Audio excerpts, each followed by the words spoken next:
We play. We fight. We conquer. Welcome to the Freak Show. I'm your host, BUMPY-MCSQUIGUMS, and today we're hopping in, we're checking out As Far as the Eye. It is by Unexpected and Goblins Studio, released on September 10th, 2020, and that's really about it. We're going to hop in, we're going to begin our adventure in the campaign. Chapter 1, Oku the Vigilant. In this first chapter, guide Oku to the Eye by repairing a bridge. Learn how to move units and explore, harvest resources, complete your objectives, and prepare the caravan for departure. Lulu and Oku, they await you for a first adventure, accessible to all. Cool, let's do it. At the cusp of the 456th blink, the sigh awakens. The growling of the waves free it from its long slumber. Its time has come, so it speeds, the waters approach, and the cycle begins again. The waves come to cover the earth and ensure its prosperity for future generations. In the meantime, guided by the wind, the peoples of this land must take shelter. People set off on their long journey to meet up at the Eye, their cyclical sanctuary place of the Great Meeting. Sure. They will live together until their next separation at the end of the cycle. Here, they will share their knowledge gained during the last 456 blinks.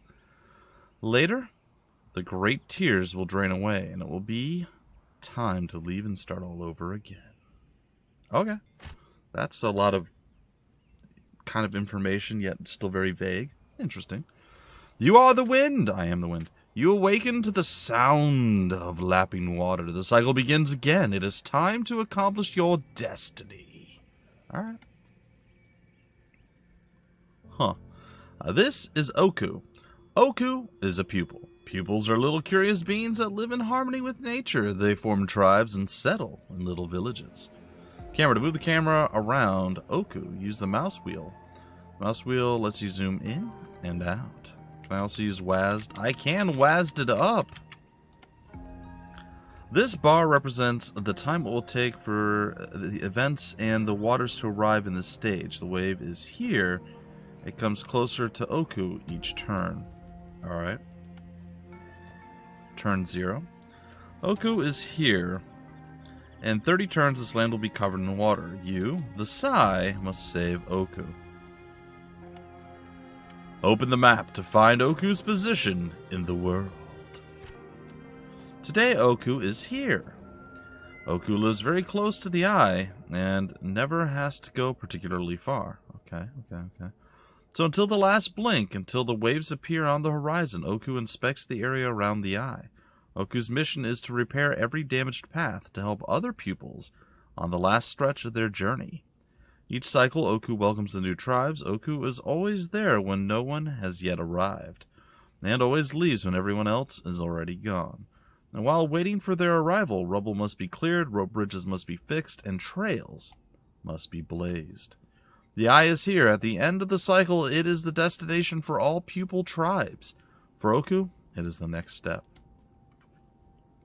Select a path or a halt to find out travel cost. Okay. Between Oku's stage and the Eye, there is a collapsed bridge that stops progress. It needs to be rebuilt using wood and ore. Collect these resources to help Oku make it to the Eye. Close the map and go back to the current stage. Okay, I'm kind of getting a rough idea of what's going on. It's still very strange, very artistic in nature, I suppose you could say. Kind of almost poetic, you know? To repair the bridge, Oku went to collect some ore and already has 40 stored in transport balloons. Oku needs to get the ore back to the tribe. Select Oku. Note, to select a pupil, you can click on their body or their balloon. Oh, okay, that's creepy. Oku has nothing to do. Once Oku has been selected, you can whisper him to move. Right-click on this hex and select movement action so that Oku will go there. Camera is holding down the right mouse button. I'll also let you move the camera. It does what now? Oh, okay. Okay, gotcha. Alright, cool. Okay, I did that. I'm assuming it's that hex. Is there another hex that you wanted me to move to? Oh, it seems like it's this one. Do I click this now? Go to? Okay, I do. And as far as the eye, actions take place at the end of the turn. To get Oku to move, click the next turn button. Each turn that goes by, the wave will get closer to your stage. Alright, I gotcha. Pupils spend movement points, MP, to move. These planes require 1 MP. Oku has 3 and can easily cross them. Get Oku to move to these planes using a right mouse click and then end turn to validate the action. The Explorable Zone is represented by gray hexagons. Each pupil has a view range of 1 and will automatically uncover the hexagons located directly adjacent to their position. Okay.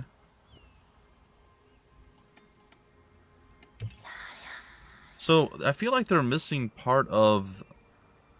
How to explain this? They're missing part of their tutorial, because it does say right-click to do these things, but you have to confirm it with the left-click on whatever pops up. Otherwise, it doesn't seem to work. Like, I can't undo that now, which is strange.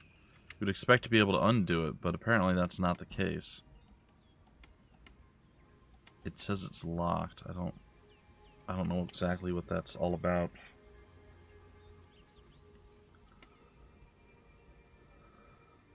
Alright, well, we'll go on. If the movement cost is higher than the number of MP available, the pupil will need several turns to finish their movement. We have to end the turn again, huh? Some types of terrain are harder to cross than others. Mountains require 4 MP to cross a mountain hex. It will take Oku 2 turns. Move Oku here. So like here, right? You click on them, then you right click.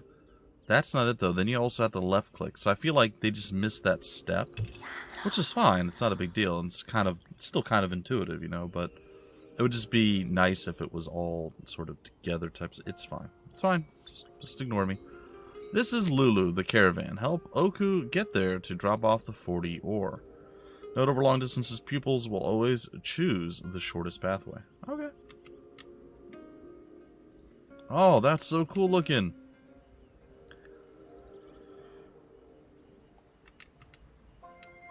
Sorry, I'm just kind of soaking it in, just eating it up a little bit here. The Caravan. Assign the people to the Caravan, and they'll start harvesting wood, something, or something else. You can also heal your pupils here if you have mystical water.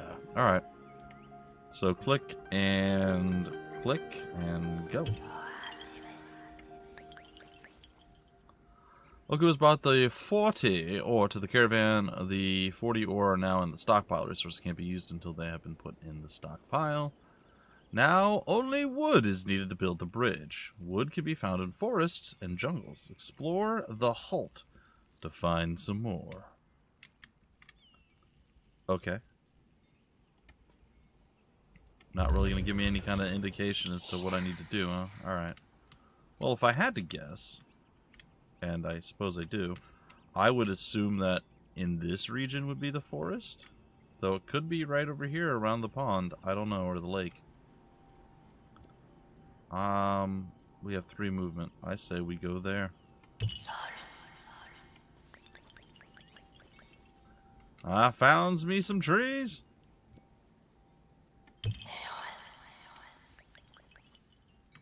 Okay, now how do I harvest the jungle?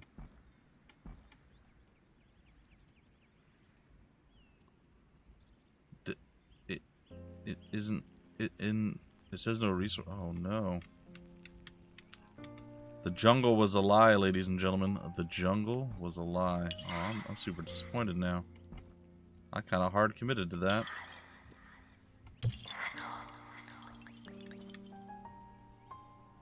Ah, I found some forest. Yeah. You need to assign Oku to a building for resource drop-off. Oku only has Lulu, the Caravan, to drop off any harvested resources. Select Oku, then right-click on the Caravan and choose Wood. Oku will change appearance in the assigned building. Okay. And the turn to validate the action until Oku has transformed. You can also assign Oku to harvest by right-clicking directly on the forest. Oku will then choose the closest available building. That does seem like an easier thing, but we're going to do this thing. Alright, so something about transforming. I don't know. We're about to find out. Alright, among pupils, the red panda form corresponds to the gatherer trait. Okay. So he did transform. Oh, I gotcha. That's creepy. And cool and very interesting. Oku will be able to evolve in this form and gain experience in this trade. Oku took the shape in order to collect wood. When a trade is assigned, a pupil goes about their job independently. Oku will go collect wood in the forest and drop it off at the caravan without further instruction. End the turn. So cool looking, man. This is a really cool looking game. Like, it seems minimalist from like the outside, or like it's a very unique art style. And they're not doing a lot with a lot of things in this like particular area. And yet it still looks really, really good. Like the lake looks cool. I like the jungle. The forest looks nice. I don't know why there's no wood in the jungle, but that's cool. There's a mountain there. Doesn't seem to be any resources. It's all very interesting. And the characters look really cool. Like, look at this thing. This thing looks awesome. All little like buildings on top of it and little balloons to carry stuff. There's a little camp down here. It's really, really cool looking game. I like it a lot.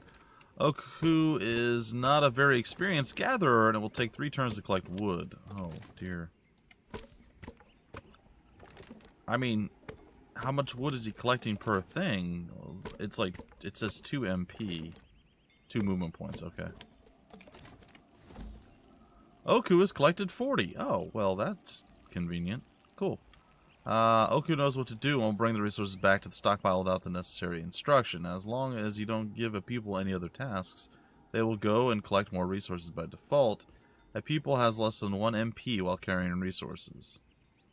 Sorry, 1 less MP. I read that wrong. Let Oku work and end the turn. So he's gonna travel here and then back. Oh my goodness, we're running out of time. The clouds gather very quickly, and suddenly the storm is brief but violent, leaving chaos behind. 3 bolts of lightning strike at random, inflicting 100 damage to structures and igniting forests and jungles. Oh, well, that seems bad.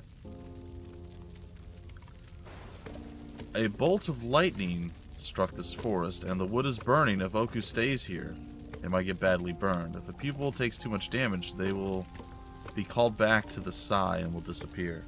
Fire can spread to adjacent forests and jungles and buildings. Oku still needs wood. Fortunately, the nearby jungle wasn't hit by lightning.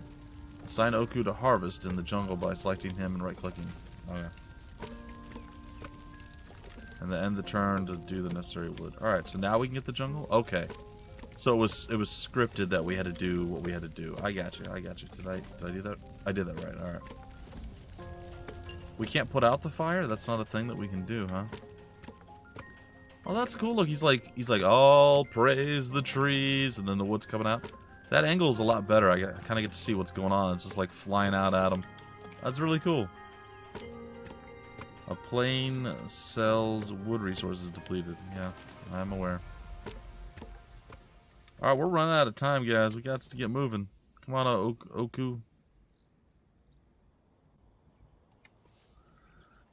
It's going to take him another turn. Oh, it actually didn't. Hooray! All the necessary resources have been collected, and Oku can immediately repair the bridge and move onwards to the Eye. Open the map and tell Oku to leave by clicking on the destination. Okay. Well, now, how do we know? I mean, I know it told us in the in the tutorial, but how do we know there was a bridge that was needing to be fixed? I'm a little confused by this. That's fine. Oku can take some of the stockpile to the Eye by organizing it on Lulu's back. The resources taken along for the journey follow the tribe to the next stage. In this case, they will be useful for the pupils to build their paradise in the Eye. Okay. Select a resource and put it on Lulu's back. Note, the resources you need to travel, in this case to fix the bridge, are removed from the stockpile before the departure and are not available for organization. Okay, that makes sense. Okay, so we can take Pepkins can be consumed instead of cooked or something, or used in recipes by a baker or a chef, producing even more. And then this is rations are consumed by pupils at a rate of 6 per turn per pupil. Wow. They are produced by a cook, a baker, or a chef, not a chief, using all those various ingredients. Okay. I guess that's everything, huh? Alright. When you click on leave, Lulu and Oku will travel to the eye. Yeah, I guess so. Victory! Yeah, well done. You helped Oku to the eye with a load of resources. Oku is safe. You must now guide other tribes here before the waves take them. Oh, we have to go back to the main menu. Oh, back to the chapter select. Okay, I got you. Linked by Destiny. Chapter 2, Linked by Destiny. Hanki and Shoot must, I guess that's how you say it. It's probably something totally different than that, but that's fine. Must take one of the paths that lead to their next stage.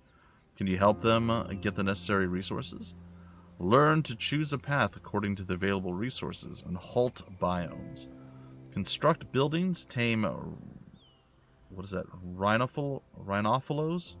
Sure. And trade on the market. Manage harvest cycles and discover people's different forms. Hanki and Shoot are ready to get cracking. Oh, I'm going to do badly at this, I think. But maybe not. At the dawn of the 5th blink, the great meeting is closed with the circle ceremony. Every pupil must go to the summit of the great cliffs of the west. It is a hard task, but few do not undertake it. Those who do not wish to join the Sai to guide their companions in the future travels. At the summit, a vast plateau awaits the pupils, who sit in concentric circles around sacred stones. Here, the tribes are reorganized. During the ceremony, each pupil is linked to 2 others, a new circle. A caravan is assigned, and the next day they leave the eye for a new cycle. 2 times already, the ceremony has linked Shoot and Hanki in the same circle. Destiny has decided so.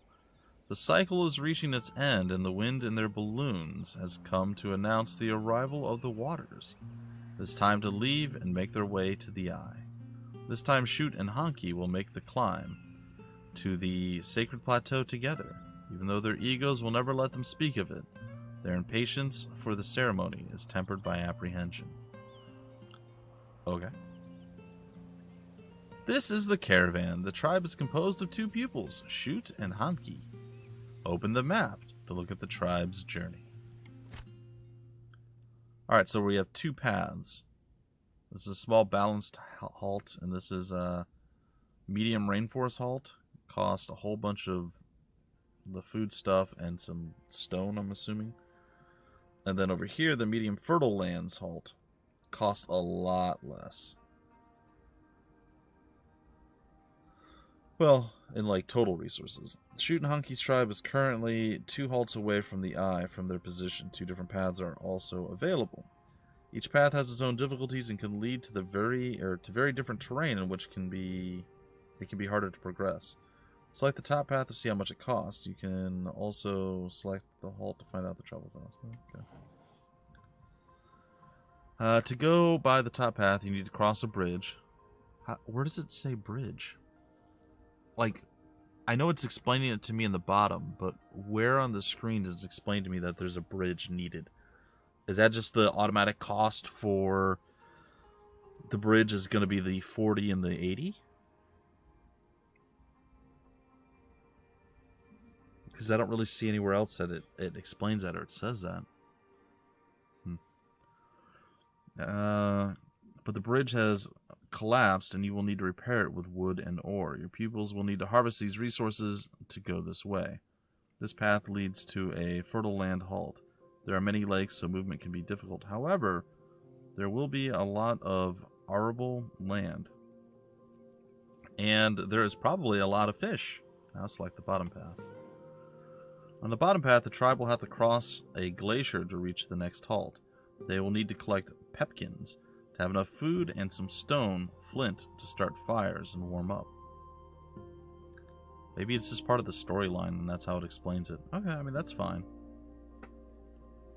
Note this halt is a rainforest. There will be a lot of jungles and bogs, a lot of wood, but mosquitoes and disease vagaries are fatal.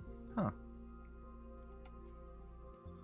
The tribe doesn't have the necessary resources to make the trip. They will need to find them at the current halt, harvest them, and stock them. To know which path you can take, close the map by clicking the caravan's halt and explore the halt to find out what resources it has to offer. Shoot and Honky only know a part of the halt. Explore the halt to know your options. Each resource can be found only on specific hexes. You will never find Pepkins on mountains or in lakes. Interesting. Okay, so we get to basically go on a little exploratory situation. Alright, Shoot. Let's get you moving, buddy. And Honky, I guess we're going to get you moving as well.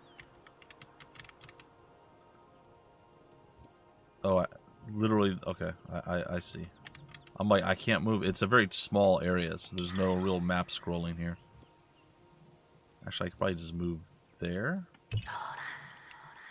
So that should cover most of it. We'll still have to get some of the area up here. Alright, so it looks like we got a hill, we got a mountain. We got some food there, we got some stone here. Another mountain, there's a lake. Explore the entire halt to find out if there's more of this or that. Alright, all over it. 1, 2, 3. I guess we're going to go there. And then for you, I guess that's going to be the best we can do. Alright, let's go. With Pepkins and some stone, you can go via the glacier. If it is not already your current objective, select the glacier on the map, then close the map. Alright, glacier it is. Is that... Okay. Pepkins are base...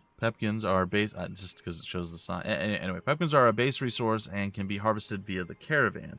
Assigning Shoot and Honky to collect Pepkins by selecting each pupil, then right-clicking on the hex containing or on the caravan, and the turn to validate the action. Note, pupils need space, and two cannot work the same hexagons. Assign them their own hex. Alright, I got that. That's all over it. It's all good. No, I don't want to do that one. I decided I want to go down here. Alright, so you're going to go there. And I guess you're going to go here. Hello? I don't know why it wouldn't let me select Shoot. Alright. Cool. That should be fine. Let's go.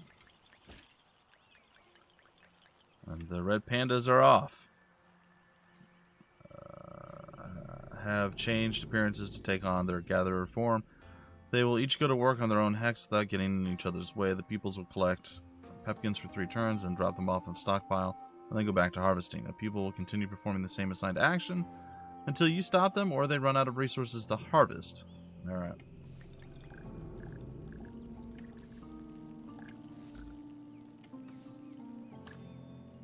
Alright, we got one down. These Pepkins are much further than the stockpile building than the others. From the stockpile building then? Anyway, the pupils only have 3 MP per turn, and it will take much longer to go to and from between the hex and the stockpile, and it will take them many more turns to bring back the same amount of resources as the other pupil. Using this hex is not particularly efficient for now. 1 pupil will be sufficient. Honky can handle it. Meanwhile, Shoot should go out and get some stone. Except they're opposite. Note if the closer resource hex is freed up, a pupil will go towards the closer hex at the end of their harvest cycle. Oh. Okay. Pupils can't collect or store stone on the caravan. You'll need to construct a building, a quarry. Select Shoot and open their build menu. I really got to switch, huh? Okay. And where do I want to build it? Buildings can only be built on plains. Be aware that any resources on a hex will then be lost during the construction. Okay, that makes sense. Place the quarry as close to the stone as possible so Shoot can harvest quickly. Once the position has been indicated, Shoot will go and build the designated structure. Alright, well, that's easy. Note you can cancel construction by clicking the destroy button. The used resources will be refunded once the building has been fully built. If you destroy it, you will get nothing back. Okay, that makes sense.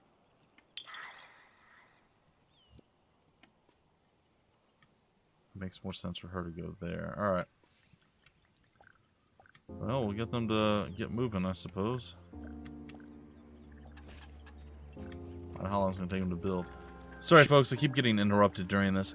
Shoot has become a bird, the shape that builders take, and will build the building for 3 turns. End the turn. Alright, let's go take a look at what Shoot looks like now. Oh, he does look like a bird. Look at him. Look like a bird. Little bird man. It's cool. Alright, plantains or whatever those things are coming back at you. They're not plantains or pepkins. Yeah. Well done. Shoot has built a quarry. Now you must assign him to collect the stone. Now you will need to collect enough stone and pepkins to cross the glacier together. Yeah, I'm all over it. I know what's going down. Oh, we just took on another form. We're now, I don't know. Is that an oxalot or something like that? Okay. Oxalato. I don't know what those things are. They don't look like they're actual real things. Alright, we got 40 stone and 520 of our little fruity fruits, our pepkins. Simple enough. Just gotta wait for one more cycle and it's done. Well, the resource is gone and our mission is accomplished.